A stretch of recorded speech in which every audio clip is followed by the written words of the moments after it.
Hey everyone, I'm Mine, and this is set number 76201, Captain Carter and the Hydra Stomper from the LEGO Marvel Superheroes theme. This set contains 343 pieces, 3 minifigures, and retails for $29.99 in the US. This set was sent to me by the LEGO group through the LEGO Ambassador Network, but all opinions expressed in this video are my own.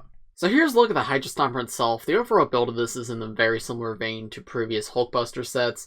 Obviously, I know this isn't a Hulkbuster, but it's a very similar thing where it's an Iron Man-styled suit that is a lot smaller in-universe, but it's definitely upscaled for the LEGO set. And aesthetically, it is designed to look like an Iron Man suit, but it is just a pretty traditional mech. But with all that being said, this is a pretty fun one. I do quite like the green color, it definitely differentiates it from previous Hulkbusters. However, after seeing the Hydra Stomper in What If, I definitely think olive green would have worked way better than just like the bright regular green. So it was an interesting choice that they decided to go with this color instead of like a more accurate one. But I don't think it's bad, it's definitely very fun. Just the other way around would have been way more accurate. In terms of posability, this guy's rigid technic joints at the hips, as well as ball joints at the feet. And then there's ball joints at the top of the arms, as well as hinges at the hands. And putting all of that together, the posability here is actually pretty fantastic.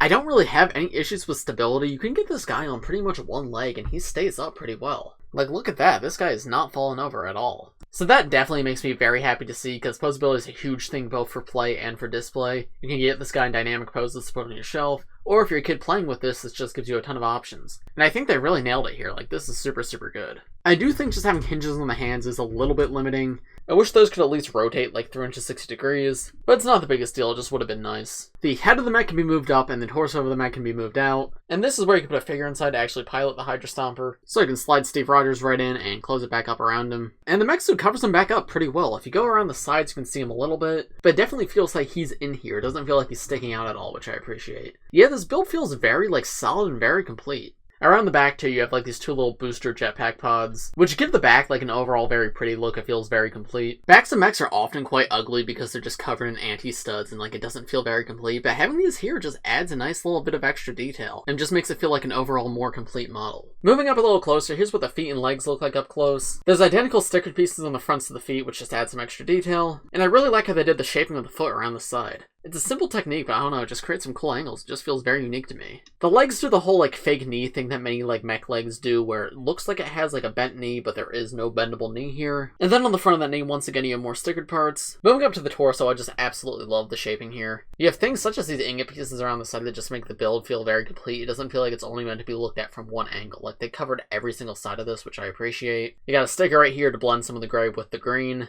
A trans blue piece in the middle to show that light where like the power is activated. These two stickers on the side I do not believe are accurate to the Hydra Stomper in What If. Not sure what this is supposed to be, but this one right here has Captain America's shield. Obviously Captain America just straight up does not exist in What If. And in What If I believe it's just the star from the shield, not the entire shield. So I don't know if that's LEGO taking artistic liberty or if they just weren't given like up-to-date concept art. But it's not a huge shield. It's still very clear what this is. I just think that's worth pointing out. And then the face here is actually a printed part with that metallic silver and the blue and the green all being printed. It looks excellent. Obviously this wouldn't work as a sticker, but getting it as a printed part is very, very cool and it looks great. And I like how they integrated that part with the bricks. Like, the head feels very complete. It doesn't just feel like a faceplate. And I showed it from afar, but here's what opening it up looks like up close. And there's the interior of the cockpit. You can see that's where the figure goes right there. Then we come to the arms, and just like pretty much all of the rest of this build, they're exactly identical, just mirrored. But it has two stickers on it. This one just has sort of a vent right here, and then this has a grate with like a fire effect behind it. And I believe that's supposed to be powering up the guns on the hands, which are just stud shooters. And of course, if you push down the stud shooter, it shoots a stud out. 3 fingers and a thumb on this mech, which allow you to actually hold things in the hand. You can fit a minifinger in there, like, pretty effectively. And you can see, yeah, as I said, everything's exactly identical on the other side, down to the stickers and the stud shooter.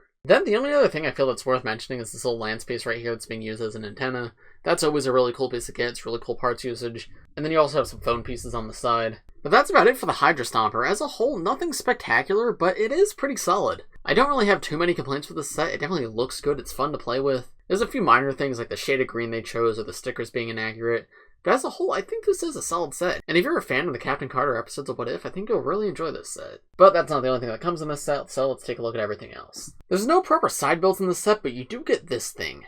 I'm not sure exactly what this is supposed to be. It's a little disc with some trans orange studs on top of it. My only guess is this is to hold extra bullets for the Hydra Stomper. Any set that comes with stud shooters comes with extra bullets, but I've never seen them do it like this, where they actually give you a piece to hold them on. If so, cool, it makes them harder to lose. But yeah, I just found that very strange. But yeah, it's worth mentioning that this does come in the set. But much more importantly, here are the first two minifigures in this set. We have Captain Carter in her stealth suit, as well as Steve Rogers. This version of Captain Carter I have mixed feelings on. The stealth suit itself, being the torso and the shield, are very, very cool. These do make an appearance in What If, so this is canon to What If, but that's about where, like, my liking for this figure ends. The face print's okay, it wasn't designed for this figure, but it works alright for her. However, the version of her face print in the CMF looks just like her, so it just makes this feel a lot weaker. And that's the case with pretty much the rest of this figure. The CMF version is just better. This hairpiece is not accurate at all to Captain Carter, but the CMF version is. The legs here are unprinted, but the CMF version has incredibly detailed legs. No arm printing on this one, of course, but the CMF version does have arm printing. So while, like, this is a fine minifigure, the collectible minifigure series version is just way better, so it makes this figure as a whole feel lackluster. The stealth suit is a cool variant, which I'm happy to get, but I would have rather gotten a What If figure from a character who didn't get any sets at all rather than getting two versions of Captain Carter. Because the CMF version is so good that this one just feels, like, unnecessary. And then Steve Rogers is fine. I don't know if this torso print's new, but I suspect that it probably is. It uses the olive green that the mech should have used, and it looks great. And then his face print is Han Solo from the Solo movie, and then just like a pretty generic hairpiece. It works well enough for Steve, but it's nothing spectacular. It's cool that he comes in this set, and obviously it makes sense, but I don't know, there's nothing about this figure that, like, really stands out to me. It's like, wow, this is incredible. There's a closer look at this version of Captain Carter's shield, again, that's different from the CMF, so that it is an interesting variant. Here are both of these two with their hairpieces removed. And then here are back torso prints as well as alternate faces. I do like the alternate face for Captain Carter a bit more this time around. It's different than any of the expressions in the CMF too, so it's cool to have that. And then her back torso print is also very nice. As for Steve, again, I have pretty much the same feelings. It looks good, it's good for what it is, but I don't know, it just doesn't excite me at all. And then the other minifigure in the set is Red Skull. I don't believe he's new for this year, I believe he came in sets last year. The leg printing might be new on him, but I believe that leg printing originated in Star Wars, so there's, like, nothing too, like, extravagant or new about the figure itself. However, what is really cool is the Tesseract piece right here.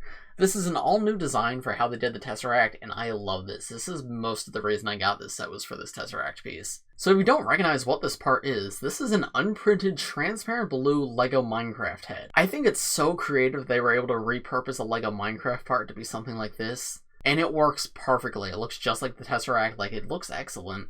And I just think it's a really cool part to get an unprinted, transparent blue LEGO Minecraft head. That's just super cool to me. Red Skull also comes with a stud shooter with a red bullet inside. And there you can get a better look at the figure without its accessories. Not much to say about this guy. You have a little bit of red in his torso. I like the Hydra logo on his belt. But overall, he's mostly made of two colors, so I don't really have too much to say about him. No alternate face, obviously, because he's bald. He would just have an alternate face just showing out of his back the entire time. And there's his back torso print as well. So, overall, would I recommend this set? I mean, if you like it, then yeah, the set's very solid. You're not going to be disappointed if you're interested. However, the set just doesn't do enough for me to make it, like, really stand out. As I've said, we've gotten Hulkbusters before. I know this isn't technically a Hulkbuster, it's a very similar model. Heck, we even got another one in the same wave. So while the green color scheme is cool and everything, I don't know, it's very similar to the other ones. So personally, I don't feel like you need this one, especially because Captain Carter does come in the collectible minifigure series, so even the minifigures aren't, like, super desirable. Steve Rogers is made of mostly existing parts, Red Skull came in previous sets, and a better version of Captain Carter is in the minifigure series, so there's really no reason to get the minifigures. So if you're a super big What If fan or a super big Captain Carter fan, like, I do think you'll enjoy this set, and don't get me wrong, the set is well done. I just don't think it's different enough from existing sets. But those are just my thoughts. Let me know what you guys think in the comments below. If you enjoyed this video, please press like, subscribe if you're new. I do LEGO videos like this almost every day, so if you subscribe, you'll be the first to see them. Thanks for watching, everybody, and I will see you in the next one. Bye.